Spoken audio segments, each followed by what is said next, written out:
రాజకీయ సంగ్రామ ఎన్నికల కోలాహలం ప్రస్తుతం వాతావరణ ప్రతికూల ప్రభావం వల్ల మధ్యాహ్నం నుండి 3 గంటల వరకు ఓటింగ్ శాతం నెమ్మదిగా కొనసాగుతున్న ఓటింగ్ ప్రక్రియ. చాలా మంది ఎండవేడికి తాళలేక, మరికొంతమంది ఓటర్ లిస్టులో తమ పేరు లేదని, మరికొంతమంది ఇబ్బందులు పడుతున్నారు. మరికొంతమంది ఓట్లు గల్లంతైనట్టుగా వాదనలు వినిపిస్తున్నాయి. ఏదేమైనా మధ్యాహ్న సమయంలో ఓటింగ్ శాతం కొంతమేర తగ్గిందనే చెప్పాలి. సాయంత్రానికి ఓటు శాతం పెరిగితేనే బాగుంటుందని చెప్పవచ్చు. దేశం యొక్క అభ్యున్నతి ఓటరు చేతిలోనే ఉందని చెప్పవచ్చు. మహిళా మనులందరూ ఎంతో శ్రమ కోర్చి చైతన్యవంతులై ఎన్నో ఇబ్బందులను కూడా లెక్క చేయక ఓటు వేస్తున్నారు.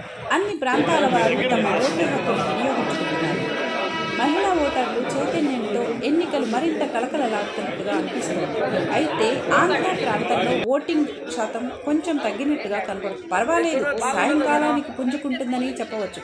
మన తెలుగు రాష్ట్రాల్లో కట్టుదిట్టమైన భద్రతా ఏర్పాట్ల నడుమ చెదురుమదురు సంఘటనలు మినహా పోలింగ్ బాగానే జరుగుతుందని తెలుస్తోంది. ఓటు హక్కుని ప్రజలు బాగానే వినియోగించుకుంటున్నారు. దక్షిణ తెలంగాణలో ఓటు శాతం పెరిగిందని చెప్పవచ్చు. తెలంగాణ జిల్లాల్లో 17వ పార్లమెంటరీ నియోజకవర్గాల్లో జరుగుతున్న ఓటింగ్ శాతం మల్కాజిగిరి, చేవెళ్ల అద్భుతమైన ఓటింగ్ శాతం నమోదైనట్టుగా తెలుస్తుంది. 2వ మేడ్చల్ నియోజకవర్గాల్లో మంచి ఓటింగ్ నమోదైనట్టుగా తెలుస్తోంది. అక్కడ ఓటర్ దేవుళ్లు ఏ పార్టీకి పట్టం కట్టుబెట్టబోతున్నారో, అక్కడ పార్టీలకి హోరాహోరీగా తలపడుతున్న ప్రజాదరణ కోసం ఆయా పార్టీలు చేసే ప్రయత్నాలు ఎంత మేరకు సఫలీకృతమవుతాయో చూడాలి. ఎన్నికలు కూడా ఏ ఇబ్బంది లేకుండా ప్రశాంతంగా జరుగుతున్నట్టుగా తెలుస్తోంది. ముఖ్యంగా కరీంనగర్లో మంచి పోలింగ్ నమోదైనట్టుగా తెలుస్తోంది.